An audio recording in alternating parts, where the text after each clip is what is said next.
A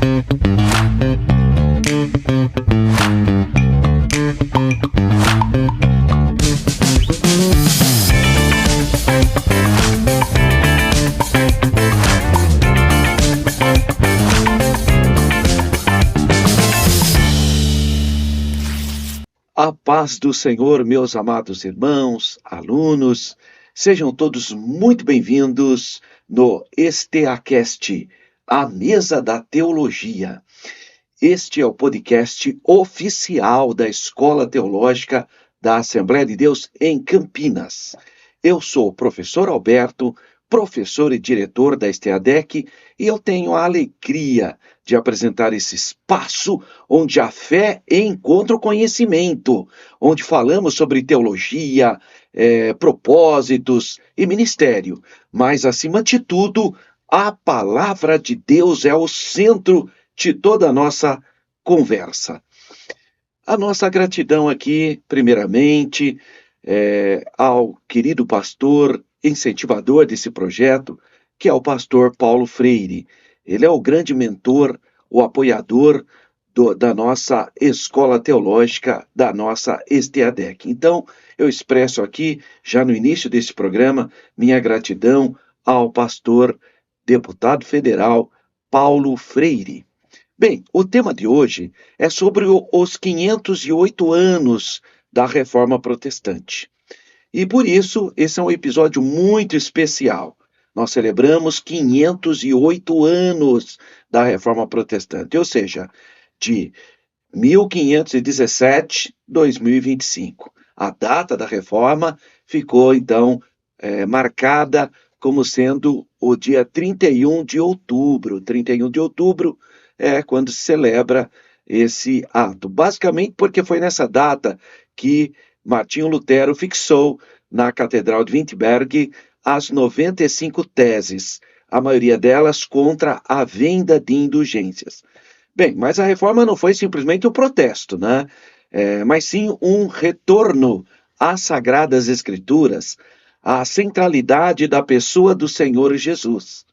E para falar desse tema, nós convidamos uma pessoa muito especial, que é professor, conferencista, escritor, pastor, que é o nosso querido irmão Eudes Martins. Ele foi assessor de projetos especiais da Sociedade Bíblica do Brasil. Também foi diretor executivo da editora Vida, que é uma das maiores produtoras de obras teológicas do nosso país. Ele também foi diretor administrativo da CPAD, que é a Casa Publicadora das Assembleias de Deus do Brasil. Então tem uma vasta experiência, além de conhecer o país inteiro como conferencista, palestrante, professor, e nós temos o privilégio de tê-lo agora em Campinas, sendo um dos nossos professores da STADEC, que é a Escola Teológica da Assembleia de Deus de Campinas.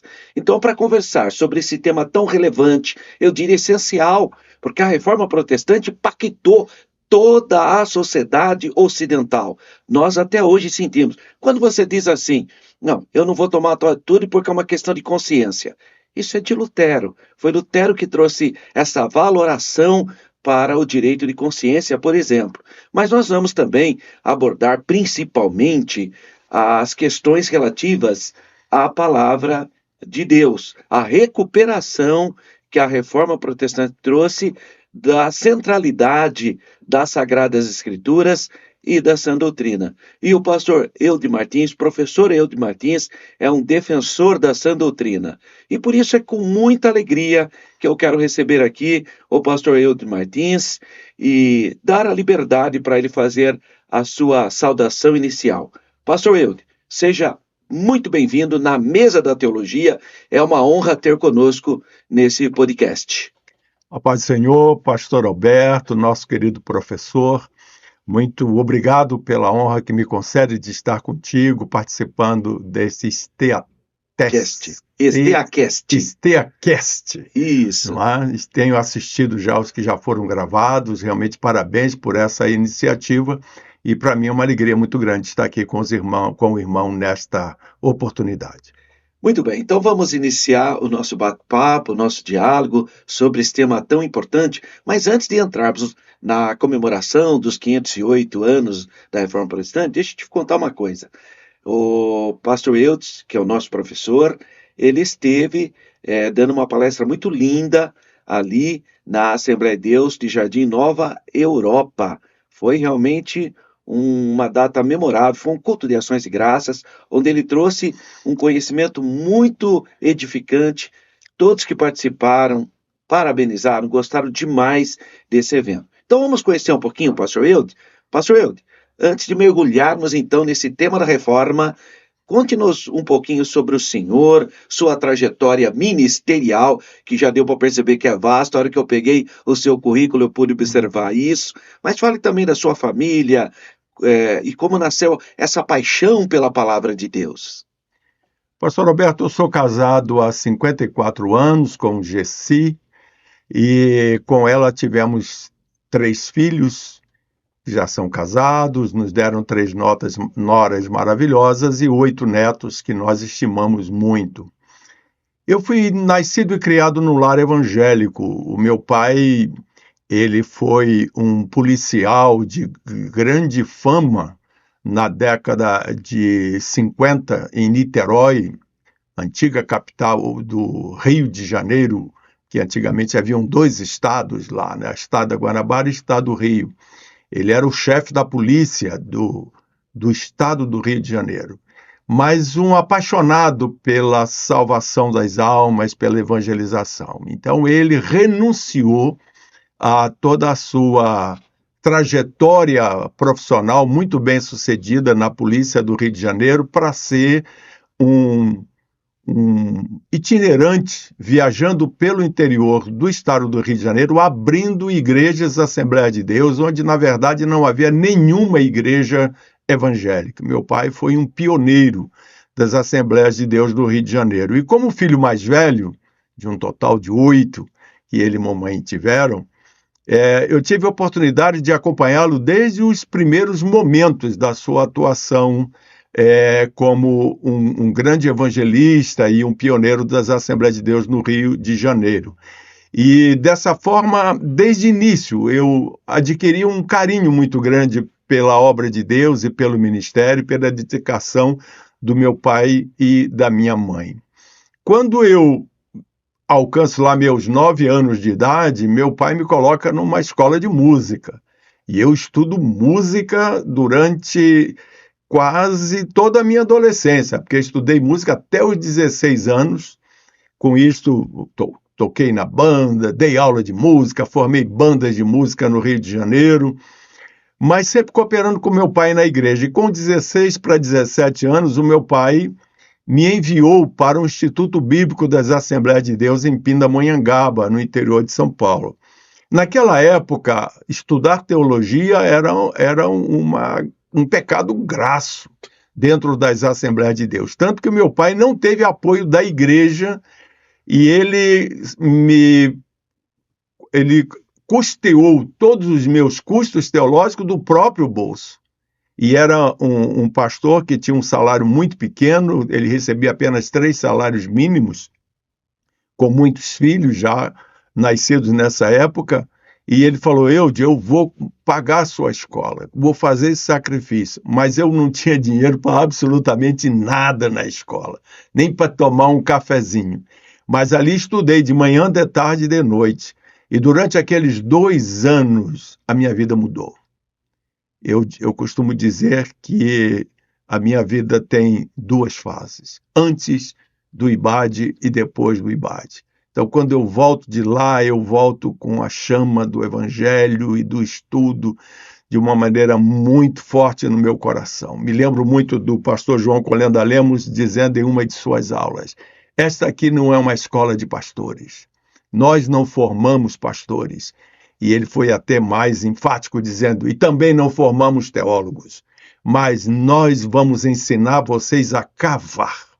Aqui vocês vão aprender a cavar, a estudar a palavra de Deus, a se aprofundar na palavra de Deus. Assim, ao sair do Instituto Bíblico, eu já comecei a me envolver nos ministérios da igreja, inicialmente na liderança de jovens, depois como superintendente da escola dominical, que foi durante 17 anos.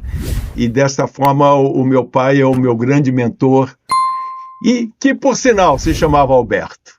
Pastor Alberto Goulart da Silva. Que história linda que você está ouvindo aqui no nosso STAcast, a Mesa da Teologia, que é o podcast oficial da Escola Teológica da Assembleia de Deus em Campinas. Pastor Eudes, talvez o senhor não recorde, mas eu lembro do senhor como gerente da Editora Vida, porque há muitos anos atrás eu acompanhei o pastor Ezequias Soares de Jundiaí, que era um apreciador e ainda é hoje um grande apreciador de literatura, né, teológica, e uma vez o senhor nos recepcionou ali no Bom Retiro. É Bom Retiro, não. No Belenzinho, na não, Liberdade. Liberdade, na Liberdade. É. O senhor nos recepcionou ali na Editora Vida. E eu queria que o senhor falasse um pouquinho sobre essa sua experiência com a literatura cristã, já que o senhor passou pela Sociedade Bíblica do Brasil, passou pela Editora Vida e também pela CPAD. A minha formação profissional foi na área de contabilidade. Eu fui contador de muitas empresas no Rio de Janeiro, inclusive trabalhei na Fundação Petrobras de Seguridade Social, onde atuei inicialmente como um assistente de contabilidade, mas logo em seguida fui nomeado gerente de compras da Petros, da Fundação Petrobras. E ali eu segui a minha carreira, fazendo minha faculdade de administração, e imaginando uma carreira profissional nessa área administrativa e contábil. Quando, em 1979, um empresário muito querido no Rio de Janeiro, Custódio Rangel Pires, que possuía na época a maior empresa de fabricação de produtos plásticos no país, chamado Plastigel, ele liga para mim, porque ele gostava demais da obra missionária. Ele sustentava vários missionários de Niterói e São Gonçalo, mas ele nunca permitiu que isso fosse dito, que isso fosse informado. Ele sempre dizia que era a Secretaria de Missões que estava sustentando os missionários. E então ele era muito amigo de meu pai, e numa visita à nossa igreja, ele me convidou para ajudá-lo na obra de missões. Então eu era um cooperador dele naquela região ali de Niterói e São Gonçalo. Eu visitava as igrejas, eu escrevia as cartas para os missionários, eu lia as cartas, eu levava as fotos, passava nas igrejas, recolhia ofertas para a obra missionária ajudando o irmão Custódio. Ele liga para mim uma certa tarde, na Petrobras, e diz para mim assim: eu estou indo para Porto Alegre e vou voltar de lá diretor executivo da CPAD. E você sabe, eu sou um empresário muito, muito ocupado, mas os pastores me convenceram de que a CPAD precisa de um homem como eu para poder recuperá-la, ela está passando por grandes problemas. Então eu queria te convidar para você ser o meu homem de confiança lá. E foi assim que eu pedi demissão da Petrobras. Foi muito interessante, porque eu procurei o diretor da organização e da instituição e pedi se ele podia me demitir para eu receber meu fundo de garantia, e ele falou: Eudes, você sabe, o teu cargo é de confiança e você é um exemplo aqui dentro da empresa, eu não tenho nenhum motivo para te dispensar, o conselho de administração da Petrobras jamais aprovaria uma demissão sua. E assim eu saí, sem receber absolutamente nada, e comecei então a trabalhar na CPAD. Antigamente o cargo chamava-se superintendente, e depois o irmão Custódio modificou a estrutura gerencial e eu passei a ser diretor de administração. E ali comecei a ter meus primeiros contatos com a literatura. Embora antes disso eu já frequentava as livrarias e comprava livros, e até montei uma pequena livraria na igreja, isso por volta de 1969. Nós já tínhamos lá uma livraria na igreja. E ali na CPAD eu tive os meus primeiros contatos, as primeiras experiências, comecei a conhecer o Brasil, conhecer a liderança da Assembleia de Deus, e tive a grata satisfação não só de publicar livros que na época eram todos de autores brasileiros. Nós publicamos os primeiros livros traduzidos da CPAD na década de 80, E um dado marcante da minha presença na CPAD foi colocarmos o Mensageiro da Paz nas bancas de jornais. Então, 50 mil exemplares do Mensageiro da Paz se espalhava por todas as principais cidades do Brasil nas bancas de jornais, e isso foi uma experiência marcante, porque nós recebemos muitos testemunhos de conversões de pessoas que, lendo o Mensageiro da Paz nas bancas, nós fizemos, evidentemente, uma mudança editorial do jornal, e ele tratava de temas relevantes da sociedade, com um foco na palavra de Deus, não é? Mas abordávamos tudo isso, e então, durante 8 anos e meio, estive ali. Dali recebi o convite para ser diretor da Editora Vida, no Brasil. Isso em 1987. Foi quando eu peço demissão de novo da CPAD e venho para São Paulo assumir a direção da Editora Vida, onde fiquei 19 anos e meio como diretor executivo. Inicialmente, a editora era ligada às Assembleias de Deus Americanas e depois foi adquirido pela Zondervan. E ali tive a oportunidade de publicar autores brasileiros. Deu uma grande ênfase, uma coisa que me incomodava era por que os livros estrangeiros eram bem-sucedidos e dos autores brasileiros não vendiam.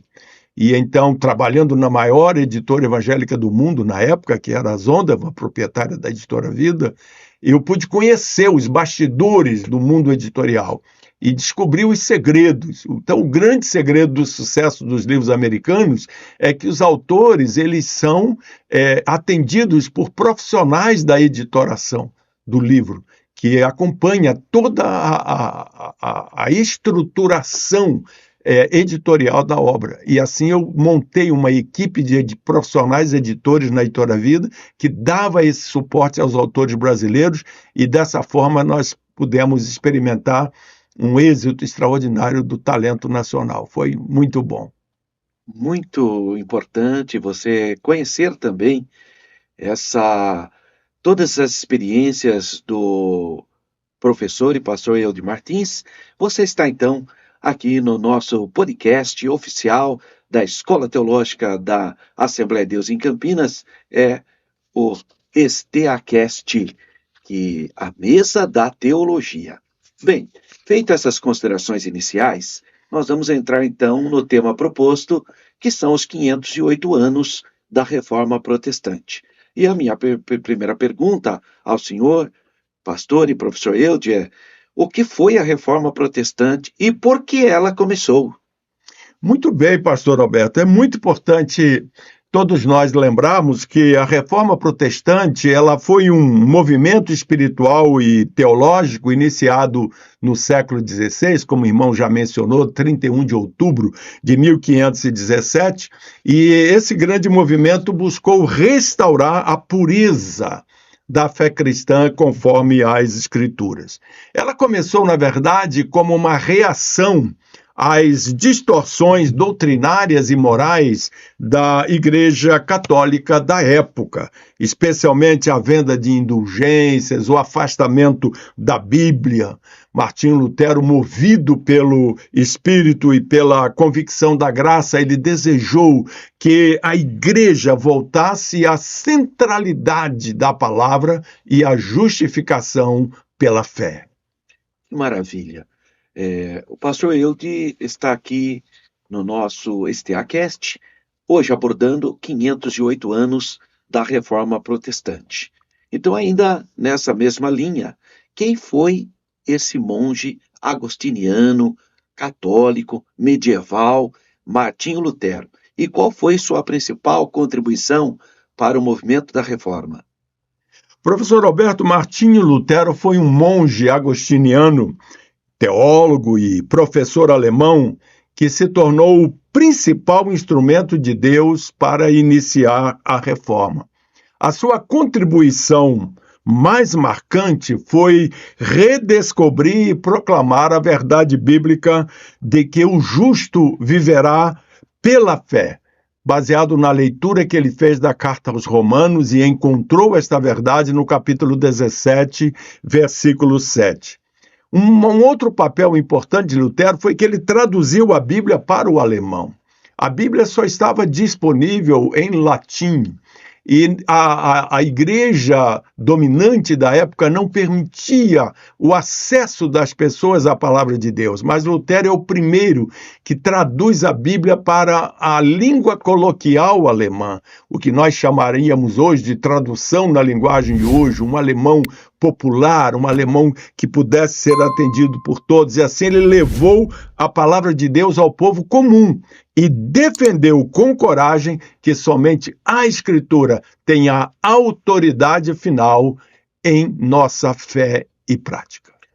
Que coisa bonita, né? Então, olha só, voltando para 1517, você vê então um professor do catolicismo medieval, nós estamos falando da igreja medieval, se voltando para a carta do apóstolo Paulo aos Romanos, que é uma carta que até hoje traz um impacto extraordinário, né, professor Eudes? A carta do apóstolo Paulo aos Romanos, ela é quase toda completa, né, teologicamente falando, e muitos escritores já fizeram essa consideração de que se não houvesse os evangelhos, só pela carta do apóstolo Paulo aos Romanos haveria cristianismo. E o capítulo 1, versículo 17, impactou a vida de Martinho Lutero, basicamente, o justo viverá da fé, né? Essa foi a palavra que marcou a vida dele. Mas nesse mundo de movimento, do movimento protestante, professor Eudes, quais foram os principais pilares teológicos, nós poderíamos dizer, quais são as colunas da reforma protestante? Os reformadores, professor Alberto, eles sintetizaram a sua fé em 5 princípios eternos, conhecido como 5 solas. O primeiro deles foi o sola scriptura, uma expressão latina que significa somente a Escritura é a regra de fé e prática. Ele também, junto com os reformadores, estabeleceram a sola fide. Somente a fé justifica o pecador diante de Deus. Em terceiro lugar, o sola gratia. A salvação é pela graça e não por méritos humanos. Em quarto lugar, solus Christus. Somente Cristo é o mediador entre Deus e os homens. E o soli deo gloria. Toda glória pertence somente a Deus. E esses pilares continuam sustentando a fé evangélica até o dia de hoje. Muito bem, você está assistindo o podcast oficial da Escola Teológica da Assembleia de Deus, o STAcast, a mesa da teologia. Eu estou aqui com o professor, conferencista, escritor, pastor Eudes Martins, que está dando essa aula fabulosa para nós sobre os 508 anos da Reforma Protestante. Ele acabou então de falar sobre os 5 pilares da Reforma. A minha reflexão aqui, nessa sua fala, professor Eudes, é que para uma igreja ser herdeira da Reforma, ela tem que estar sustentada sobre 5 pilares ainda, correto? É verdade. Tem que ser uma igreja que tenha só a Bíblia como única regra de fé, tem que ter a fé como sendo o elemento fundamental pela fé, tem que depender dessa graça do sacrifício expiatório de Cristo no Calvário, só Cristo, só o Senhor Jesus, o único nome dado aos homens que devêssemos ou devemos invocar para a salvação, e a Deus, Deus é o único digno de honra, de glória. E graças a Deus que apesar dos pesares das nossas fragilidades, a Igreja Evangélica Assembleia de Deus está calcada sobre esses 5 elementos, correto, pastor? É verdade, pastor, essa é a grande verdade. Isso nos alegra bastante. Graças a Deus, né? Professor, quais foram, além então desses 5 pilares que nós refletimos nesse momento, e além de Lutero, né, de Martinho Lutero, que é o primeiro líder e o principal, certamente tiveram outros líderes que ajudaram nesse movimento. Então, o senhor poderia falar sobre os demais líderes da Reforma, os mais relevantes? Vários homens de Deus contribuíram para espalhar a chama da Reforma. Além de Lutero, eu destacaria João Calvino, que na cidade de Genebra, na Suíça, ele destacou a soberania de Deus e a autoridade da palavra.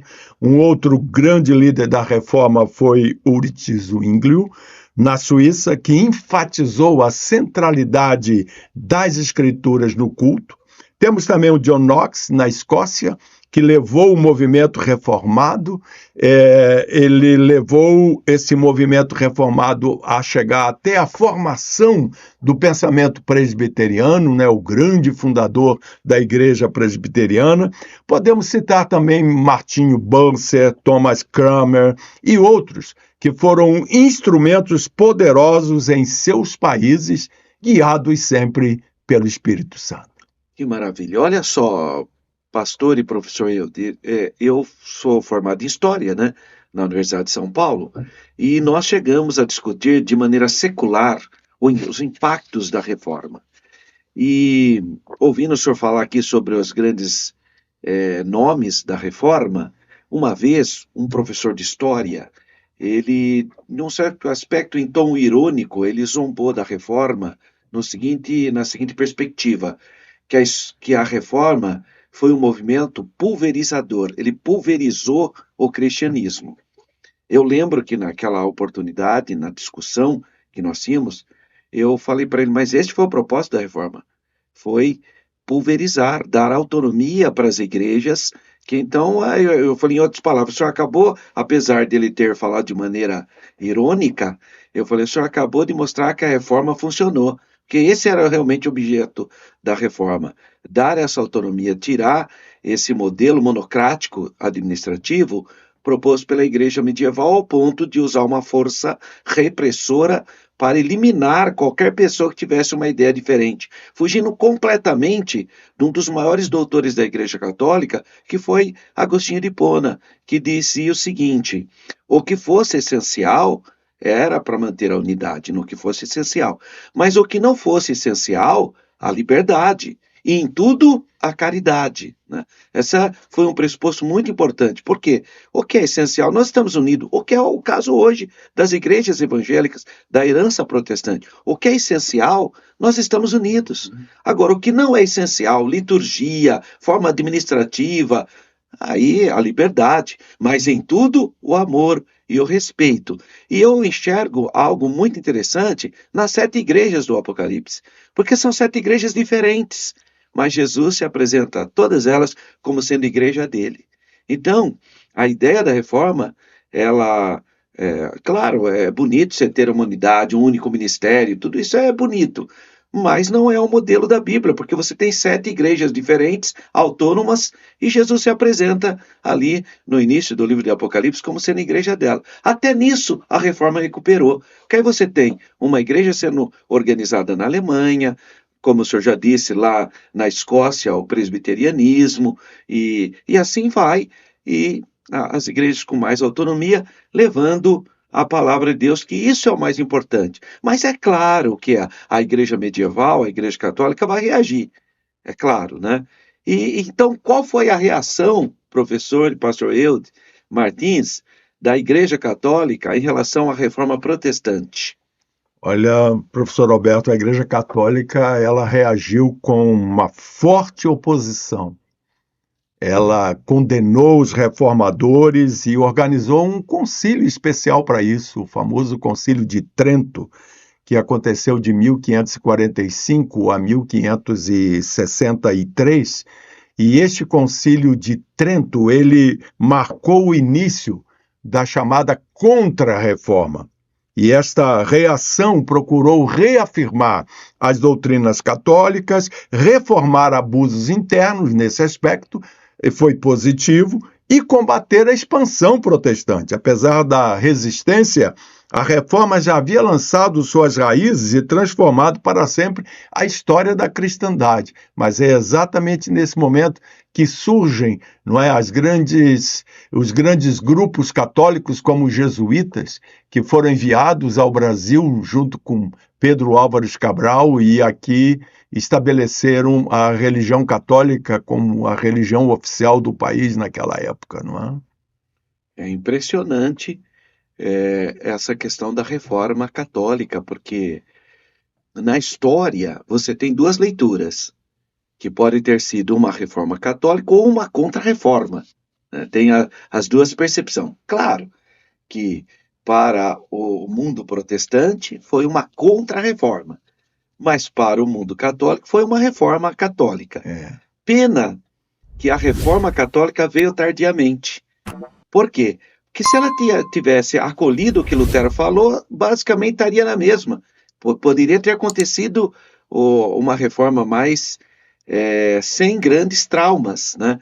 Mas como ela foi lenta na reforma, e ela só se reformou também porque não era mais possível no novo mundo, com as novas descobertas, né? Com a expansão marítima e econômica, tanta coisa acontecendo naquele momento no mundo, não havia mais condições de uma religião querer dominar a vida completa do indivíduo. Eu recuperei aqui, pastor, professor Eudes, a frase de Lutero na Dieta de Worms, quando ele foi forçado a negar o movimento da reforma, quando ele fala que não posso, não quero e não devo. Eu acho interessante essa frase, porque esse é o pilar das democracias ocidentais, que é o direito de consciência, né? O individualismo da pessoa. Fala, olha, eu não estou confortável frente a essa circunstância. Ah, então tudo bem, a gente respeita. É Lutero, naquela dieta, sendo forçado a negar. Ele fala, eu só posso negar se você me provar pela Bíblia. Se você conseguir provar pela Bíblia que eu estou errado, tudo bem, eu vou pedir desculpa, mas se você não conseguir me provar pelas Escrituras, então não posso, não quero e não devo, né? Eu luto. Então, é uma cena muito linda desse que nós temos que recuperar e pensar como a liberdade individual da pessoa é algo muito bonito e muito precioso no mundo ocidental. E não é isso mesmo que a Bíblia fala? Cada um dará conta pelas suas escolhas, não é? O pai não levará o pecado do filho, nem o filho do pai. A alma que pecar, essa morrerá, né? Então, cada indivíduo é responsável pelas suas ações. Isso também é uma recuperação da reforma. Você está, então, acompanhando o nosso SteaCast, a Mesa da Teologia, que é o podcast oficial da Escola Teológica da Assembleia de Deus em Campinas.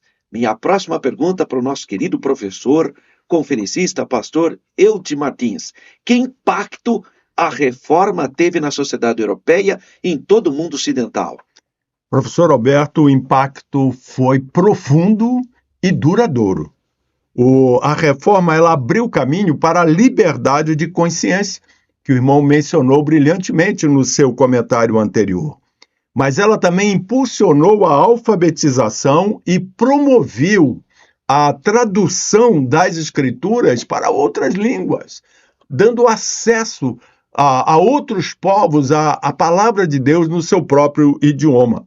Além disso, também a reforma influenciou a política, influenciou a ética do trabalho, influenciou a economia, influenciou a cultura, e assim ela deu origem a uma sociedade moldada por princípios cristãos e valores de responsabilidade pessoal e fé racional. Muito bem. Olha só, as colocações do professor Eudes Martins. Ele fala dos impactos na sociedade ocidental. Quem faz pedagogia, eu fiz pedagogia, e na pedagogia a obra mais relevante é de um luterano, que é a Didática Magna, de Comênos. Comênos foi um pastor luterano. Porque qual era a ideia de Lutero?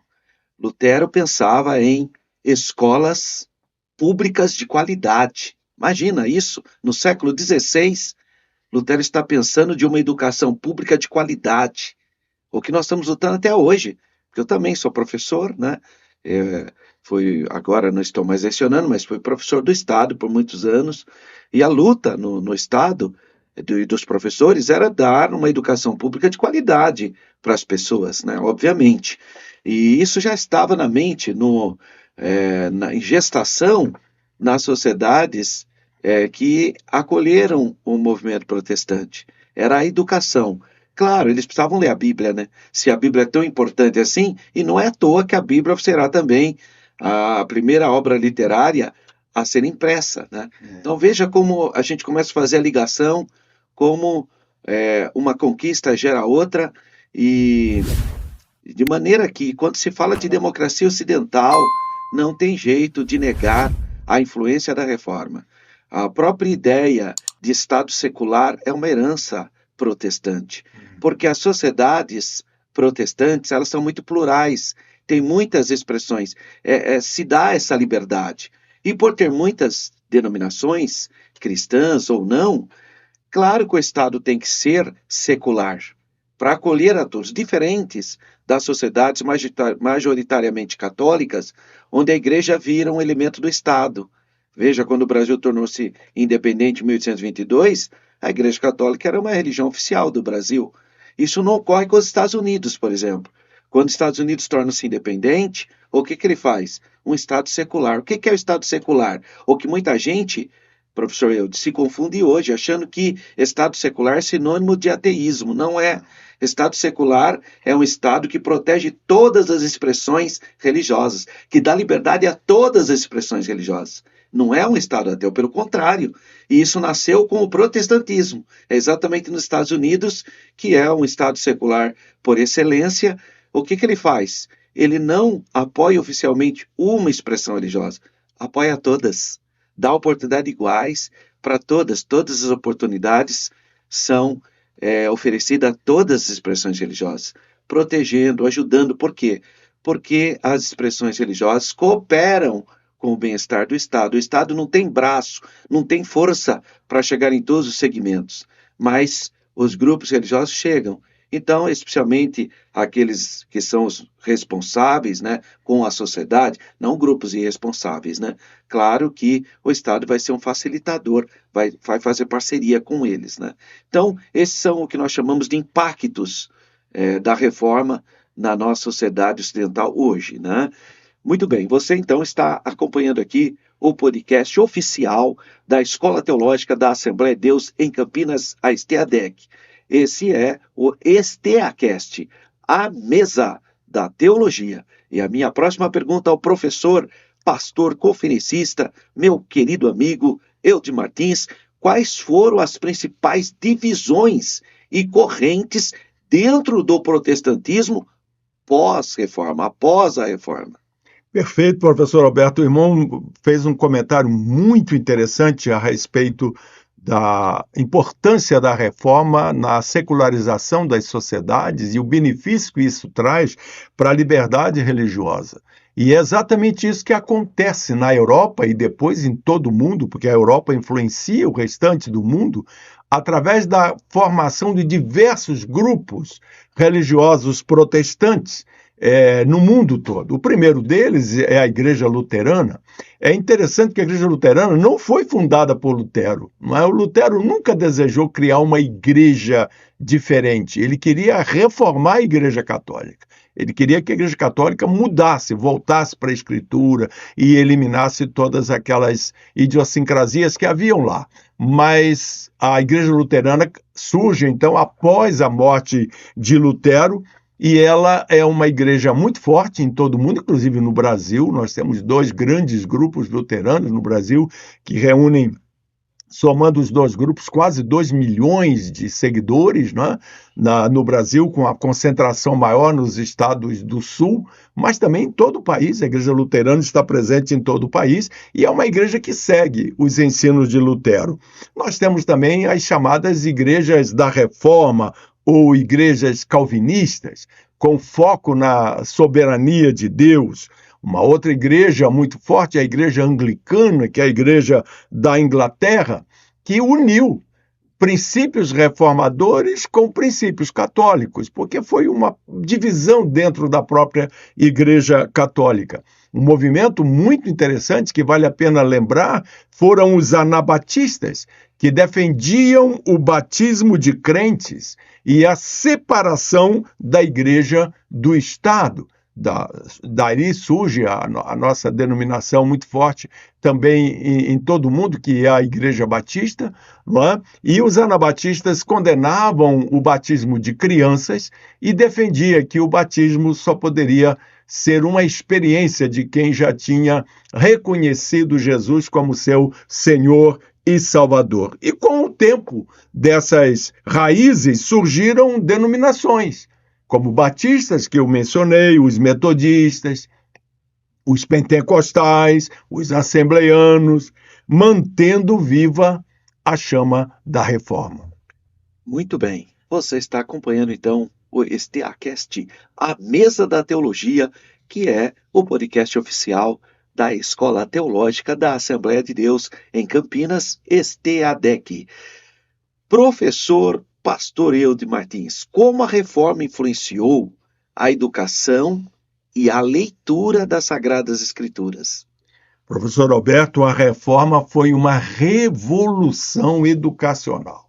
Uma verdadeira revolução, porque os reformadores, eles acreditavam que todo cristão deve ler e interpretar a Bíblia. E a defesa desta tese levou o povo a aderir às escolas e universidades que foram criadas para alfabetizar o povo. É muito bonito na história do pensamento cristão contemporâneo nós observarmos como as universidades é fruto da igreja cristã. Não é? Foram elas que formaram as primeiras escolas de alfabetização, que não só alfabetizavam, mas ensinavam também as matérias principais, como biologia, matemática, física, o próprio idioma, o estudo do próprio idioma de cada país, perfeito? E isso foi muito relevante a formação das escolas e universidades. Inclusive, nós ainda temos hoje, aqui mesmo no Brasil, muitas escolas e universidades protestantes. A outra coisa muito importante, que a reforma teve uma influência importante na educação e na leitura da Bíblia, foi a tradução das Escrituras para línguas nacionais. Incentivou o estudo, incentivou a leitura, incentivou a reflexão pessoal e, dessa forma, tornou a Bíblia o livro mais lido e influente da história humana. Que coisa bonita, né? Uma história linda. Até hoje, as igrejas evangélicas apoiam demais a educação. Existem escolas aqui mesmo na cidade de Campinas, escolas chamadas confessionais, como a Escola Presbiteriana Jaime Quentes, o Colégio Ágape, de orientação batista, ou também a própria Igreja Batista, e outros colégios confessionais de orientação confessional protestante. Mas também a cidade de Campinas tem um projeto, professor Eudes, chamado EJA, que é a Educação de Jovens e Adultos, e todo ano se faz campanhas e, sem dúvida alguma, as igrejas têm ajudado demais nesse projeto com a municipalidade. Eu quero aqui mandar um abraço para a professora e diretora Daniele Guimarães, que tem feito um trabalho lindo junto ao município de Campinas com o EJA, que é o ensino de jovens e adultos. E eu aproveito a oportunidade, se você é um pastor, um professor, e tem algum espaço aí no bairro onde você congrega, monte uma classe do EJA. Não é uma luta do município de Campinas para a erradicação do analfabetismo. E tem dado muito bons resultados. Nós, evangélicos, gostamos da educação porque nós precisamos ler a Bíblia. Então, todo evangélico tem que ser alfabetizado, porque ele tem que ler a Bíblia. Então, todo evangélico tem esse sentimento de estudar, como o professor Eudes pontuou, como nós investimos na educação. Mas está aí um braço do governo municipal, ajudando as pessoas que não são alfabetizadas. É o EJA, Ensino de Jovens e Adultos, que dá todas as condições para uma pessoa que não teve a oportunidade de ser alfabetizado. Porque tem muita gente que não teve essa oportunidade, ou porque viveu o tempo todo no campo, né? Ou precisou trabalhar muito precocemente e não pôde estudar. E o EJA, professor Eudes, aqui da cidade de Campinas, que é o ensino de jovens e adultos, dá todas as condições, material, alimento, transporte. Esse é um projeto da Prefeitura de Campinas, é uma luta para nós erradicarmos o analfabetismo na nossa cidade. Por isso que eu parabenizo a professora Daniela Guimarães, que é uma lutadora e tem incentivado muitas criações de novos núcleos de alfabetização na nossa cidade. E nós sabemos que isso também é uma herança protestante, que o protestantismo ensina as pessoas a lerem para poderem ler as Sagradas Escrituras. Você está assistindo, então, acompanhando o nosso programa. Este Acast é a mesa da teologia. Vamos para a próxima pergunta, aproveitando aqui a oportunidade muito honrada para nós da presença do professor, conferencista e pastor Eude Martins. Qual é o significado da Reforma Protestante para a igreja de hoje, pastor Eude? Professor Roberto, a reforma ela continua sendo um chamado à volta à palavra de Deus e também à centralidade de Cristo na vida das igrejas e dos crentes. A reforma nos lembra que a igreja não é sustentada por tradições humanas, mas pela graça e pela verdade. Ser reformado hoje é permanecer fiel às Escrituras, pregar o Evangelho puro e viver com integridade diante de Deus. Graças a Deus. Professor Eudes, como podemos aplicar os princípios da reforma na vida cristã contemporânea, da atualidade? Nós aplicamos a reforma, professor, quando fazemos da Bíblia a nossa bússola. Fazemos da graça a nossa segurança e de Cristo o centro de nossa vida. Cabe aqui um apelo aos nossos acompanhantes, aqueles que nos seguem, de que é importante ler a Bíblia toda, não só partes da Bíblia, mas a Bíblia toda. Eu gosto sempre de lembrar que a leitura da Bíblia completa toma apenas 72 horas. Então, se a pessoa tiver o hábito de ler a Bíblia 1 hora por dia, ele lê a Bíblia toda em 72 dias. Então, ler a Bíblia não é assim um bicho de 7 cabeças, como se dizia antigamente.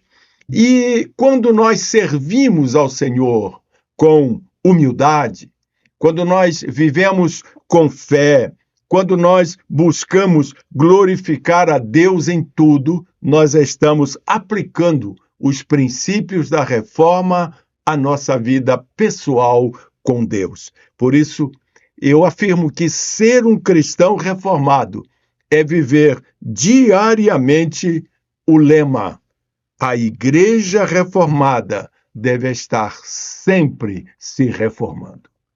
Graças a Deus. É isso aí, é o podcast oficial da Escola Teológica da Assembleia de Deus em Campinas, é o STAcast, a mesa da teologia.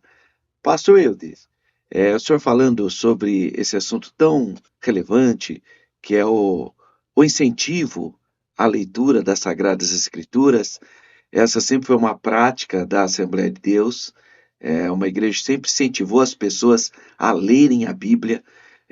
Décadas passadas, você via as pessoas lendo a Bíblia na hora do almoço, lendo a Bíblia no ponto de ônibus, lendo a Bíblia nas filas, porque realmente havia um incentivo muito grande para a leitura, e isso é maravilhoso, porque se a Bíblia é a palavra de Deus, se a Bíblia nos santifica, como o Senhor Jesus declarou, santifica-me na verdade, a tua palavra é a verdade. Se a palavra de Deus, então, purifica o ser humano, traz edificação, consolo, então, obviamente, ela tem que ser lida diariamente, não é isso, professor? É verdade, ela deve ser lida diariamente. Eu percebo que a maioria das pessoas que tem dificuldade de ler a Bíblia toda, é porque eles tentam começar em Gênesis e terminar em Apocalipse. E é importante dizer para esses queridos irmãos e irmãs que a Bíblia não está organizada em ordem cronológica. Ela está organizada por temas.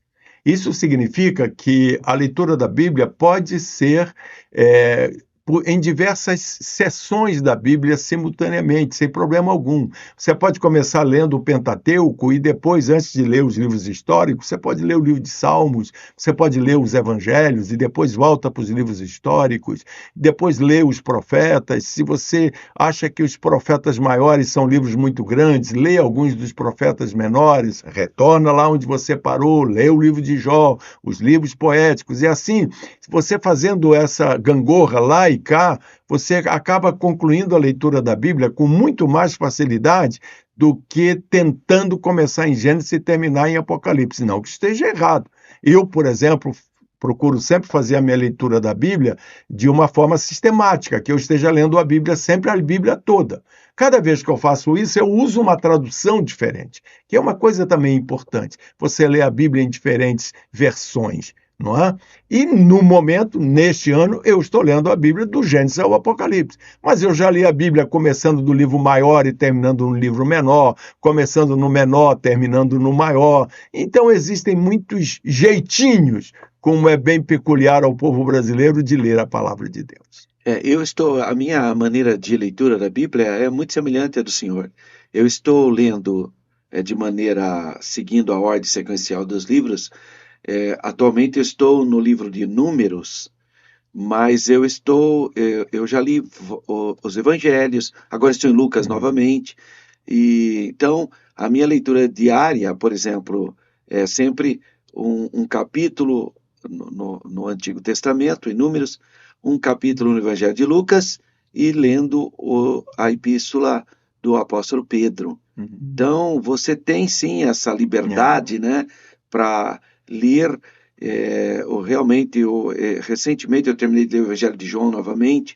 É um evangelho muito fácil, né, para leitura, para quem está iniciando a leitura da Bíblia, poder iniciar no Evangelho de João, que é um evangelho muito fácil, muito doce.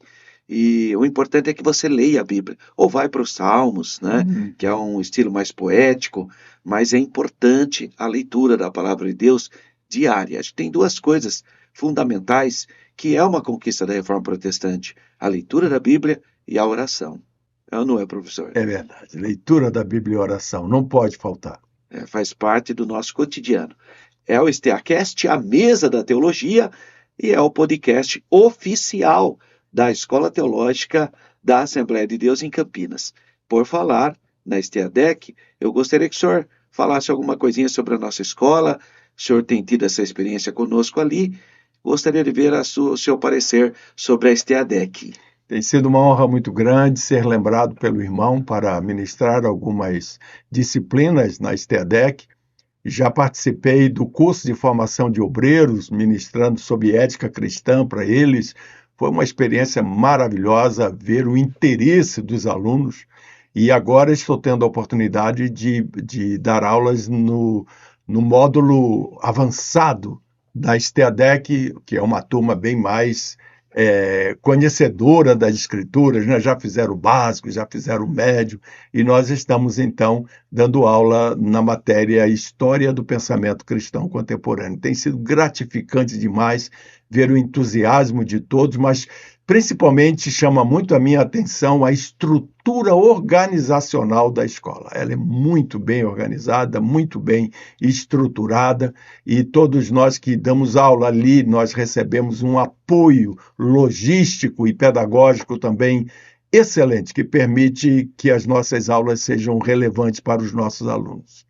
Muito bem, você está participando aqui do nosso STAcast, a mesa da teologia, o tema abordado: 508 anos da Reforma Protestante. Lembrando que em Campinas nós temos uma lei que colocou o dia 31, o dia da Reforma Protestante, no calendário oficial de eventos. Eu tive a oportunidade de apresentar essa lei quando eu era vereador, no ano de 2014, e o prefeito da época sancionou. Portanto, dia 31 de outubro está no calendário oficial de eventos da cidade de Campinas. Eu lembro que todo ano nós fazíamos um culto de ações de graças pelo aniversário da Reforma, e nós tínhamos o apoio da municipalidade, porque faz parte do calendário oficial de eventos da cidade de Campinas a Reforma Protestante.